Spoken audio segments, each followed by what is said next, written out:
আচ্ছা, যেখানে ছিলাম যে আমাদের রুটিনটা আপনারা কিভাবে করবেন সেটা হচ্ছে যে আপনার সামনে তো পানি উন্নয়ন বোর্ডের পরীক্ষা 68 জনের, এমইএস 128 জনের সার্কুলার, ডিএনসিসি বা পিডিবি। তো এইটার জন্য আমি বলছিলাম যে আপনাদের এখানে পার্থক্যটা কোথায় এটাকে আগে একটু ইন্ডিকেট করেন। পার্থক্যটা হচ্ছে আমার এমইএস এ এমসিকিউ ডিপার্টমেন্ট এবং বাকি যে যতগুলো পরীক্ষা পিডিবি ডিএনসিসি পানি উন্নয়ন বোর্ড সবগুলোর মধ্যে হচ্ছে রিটেন। তাহলে ডিপার্টমেন্ট এখানে আপনাকে রিটেনও পড়তে হবে পানির জন্য, আবার এমএএস এর জন্য এমসিকিউ পড়তে হবে। তো আমি বলছি আপনার রুটিনটা হবে টার্গেট রুটিন। এইখানে এক সপ্তাহের বেশি আপনি রুটিন বানাবেন না, যদি আমার পরামর্শ হচ্ছে যে সর্বোচ্চ এক সপ্তাহ। কারণ হচ্ছে আপনারা এক মাসের জন্য বা 2 মাসের জন্য রুটিন বানালে এই রুটিন আপনাদের কখনো পড়া হয় না, এগুলো আমি জানি। 2-3 দিন রুটিন ফলো করেন, এরপরে আর পড়া হয় না।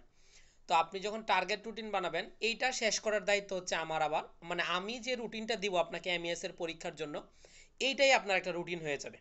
ঠিক আছে? তো আমি যে এমএএস এর পরীক্ষার রুটিন দিব আজকে রাতে ইনশাল্লাহ রুটিন প্রকাশ করব আমি। অলরেডি আমার রুটিন হয়েছে, আমি রিভাইজ করব হয়তো আজকে রাতে বা কালকে রুটিন দিয়ে দিব। এবং এমএএস এর পরীক্ষাগুলো একজনও মিস করতে পারবেন না। তাহলে কি হবে জানেন? আপনার এমএএস এর পড়াশোনা চিন্তা হচ্ছে আমার, আপনার কাজ হচ্ছে শুধু পড়া, কারণ আপনার পড়াটা তো আমি পড়ে দিতে পারবো না। আমি এমএএস এর জন্য যে রুটিনটা বানাচ্ছি, আল্লাহর উপর তাওয়াক্কুল করে বলতেছি ইনশাল্লাহ, কেউ যদি এই রুটিন অনুযায়ী এই টপিকসগুলো আমার এখানে পরীক্ষাগুলো শেষ করে, তার চাকরি হবে কিনা আমি জানি না, কিন্তু সে যদি আমার পরামর্শ অনুযায়ী এই টপিকসগুলো বা এই রুটিন অনুযায়ী পড়াটা সুন্দর মতো শেষ করে, সুন্দর মতো কীভাবে, একবার পরে পরীক্ষা দেওয়ার নাম পরীক্ষা না, এই রুটিন অনুযায়ী তাকে পড়াশোনাটা শেষ করে কয়েকটা রিভাইজ দেয়, এমন একটা যে আমি যত মার্কের পরীক্ষা নিব সেখানে সে ফুল মার্ক পাবে বা ওইভাবে নিজেকে প্রস্তুত করে পরীক্ষা দেবে, ইনশাল্লাহ এমএসএ ভাইবা দিতে পারবে। আমি আজকে রাতে রুটিন দিয়ে দেবো। আর এমইএস এর আপনাদের এখানে এক্সাম ফি ধরা হচ্ছে 150 টাকা ধরা হয়েছে। অনেকে আমাকে বলছেন ভাই আমি তো আপনার স্টুডেন্ট, তো আমি কেন 150 টাকা ফি দিব? ভাই এখানে কিছু ব্যাপার আছে আপনাদেরকে বলি, আপনারা নিজেরা সাক্ষী। আপনারা বলেন, এখানে আমার আনমিউট করা, নিজেরাই বলেন, আমি যে আপনাদের প্রতি সপ্তাহে পরীক্ষা নেই, গ্রুপে যারা আছে সবাইকে পরীক্ষা দেয়, আপনারা নিজেরা বলেন সবাই পরীক্ষা দেয়? 3 ভাগের 1 ভাগও পরীক্ষা দেয় না। কেন জানেন? ফ্রি জিনিস বাঙালি কখনোই গুরুত্ব দেন। আর দ্বিতীয় কথা হচ্ছে আমাদের যে টিচার প্যানেল, ধরেন আমি তো, আপনারা শুধু আমাকে দেখেন, আমার আমার আড়ালে কথা বুঝেন, আমার আড়ালে আপনাদের নিয়ে আরো অনেক মানুষ কাজ করে আমার আড়ালে। যেমন কি আমার যে বইয়ের যে টাইপিং, এই টাইপিং তো আমি করি না, আমি শুধু মাথা থেকে বের করি। টাইপিং করে আরেকজনে, আপনাদের প্রশ্ন তৈরি করে আরেকজনে, আপনাদের খাতা দেখে আরেকজনে, আপনাদের জন্য এই স্টাডি প্ল্যানিং করে, এগুলো আমার মাথা থেকে দেই, আমি শুধু বলি। এই যে আপনাদের রুটিন, এগুলো তো টাইপ আমি করি না, আমি ডিরেকশন দিছি, রুটিন তৈরি করে পাঠাচ্ছে, প্রশ্ন করে পাঠাবে, ওনাকে আমার একটা ফি দিতে হবে।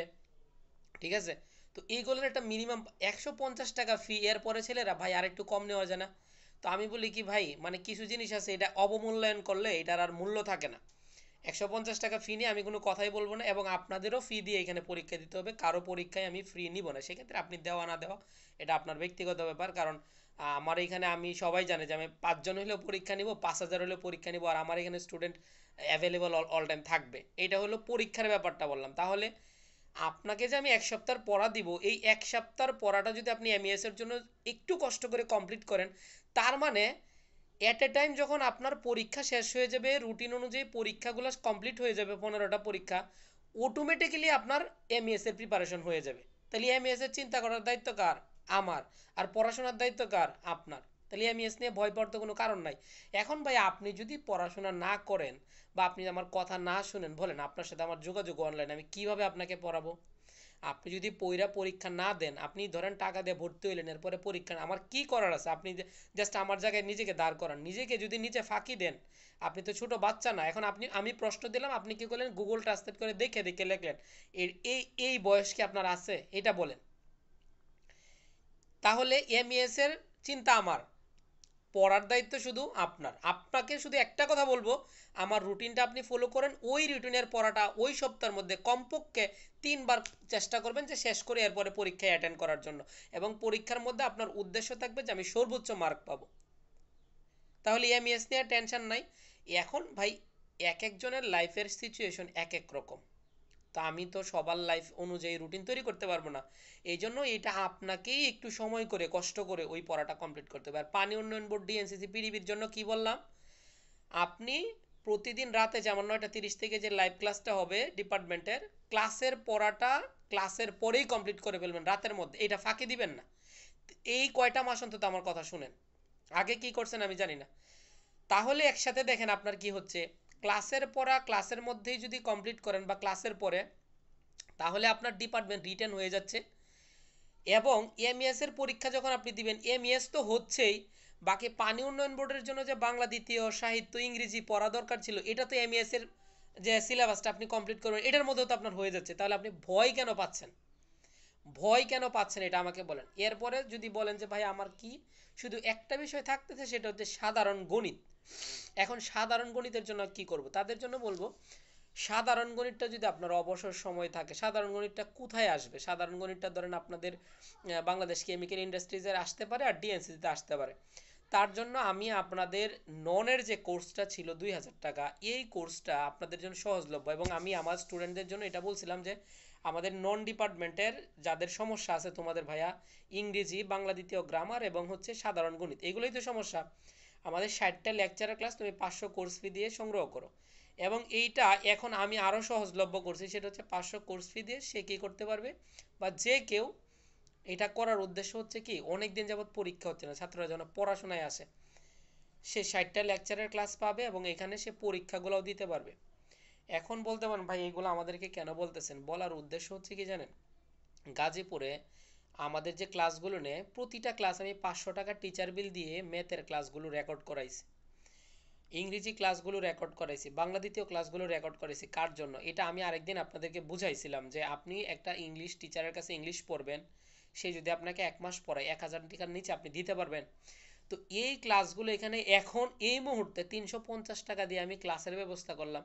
এরপরে যদি কেউ বলে ভাই আমাকে ফ্রি দেন, আমি বলবো ভাই তোমার আমার কাছে ডিপার্টমেন্টও পড়ার দরকার নেই, কেন, তাহলে ওই টিচারকে আমার অসম্মান করা হবে, যে এই ক্লাসগুলো নিছে তার ক্লাসগুলোকে আমি ভ্যালুলেস করে দিচ্ছি। তো এটা আমি কখনোই করব না। এটা আমি শুধু আপনাদেরকে বিস্তারিত বললাম কেন, দুইটা সারমর্ম কথার, একটা হচ্ছে এমইএস এর সিলেবাস কমপ্লিট করবেন, বাস। এমইএস এর সিলেবাস কমপ্লিট করলে একই সাথে পানি উন্নয়ন বোর্ডের নন এবং পিডিবির নন কমপ্লিট হয়ে যাচ্ছে। আর ডিপার্টমেন্ট রাতে ক্লাসের পড়াটা পড়বেন, ক্লাসের পড়ার পরেই কি করবেন, এই পড়াটা আধা ঘন্টা লাগুক 1 ঘন্টা লাগুক একটু কষ্ট করে কমপ্লিট করে ঘুমাবেন। তাহলে আপনার কি হয়ে যাবে, এই 3-4টা মাস যদি এই কথা অনুযায়ী আমার পড়েন, আমি জানি এখানে যারা আমার কথা শুনতেছে সবার জব হবে না, সবাই পরীক্ষায় টিকবে না, কিন্তু একজনও যদি টিকে, আমি চাই সেই ব্যক্তিটা হন আপনি। আপনি নিজেকে এটা বলেন যে একজনও যদি বাইরে এখান থেকে টিকে সেটা আমি হব। এই প্রতিজ্ঞাটা আজকে থেকে আমার এখান থেকে নেন। আমার শুধু এতটুকুই কথা বলার জন্য আজকে ডাকছি, 70 জন আমার কথা শুনছেন। এখন বাকি কথা হচ্ছে ভাই আমার পক্ষ থেকে আল্লাহ যতটুকু আমাকে সুস্থ রাখছে আমি আমার সর্বোচ্চ ফিডব্যাক দিব। এবং আপনারা অনেক জায়গায় অনেক কথা বলবে, কথা বলা এক জিনিস আর কাজ আর এক জিনিস। আমি যে এই ব্যবস্থাগুলো আপনাদের জন্য করি বা যতটুকু চিন্তা করি, এখন আপনি যদি এই 300 টাকা, 350 টাকা, 500 টাকা বা 150 টাকা এইগুলার টাকার হিসাব তুলেন, আমি যে চাকরির পাশাপাশি আপনার চাকরি নিয়ে চিন্তা করতেছি, এই চিন্তাটা কয়জন করে এটা বলেন।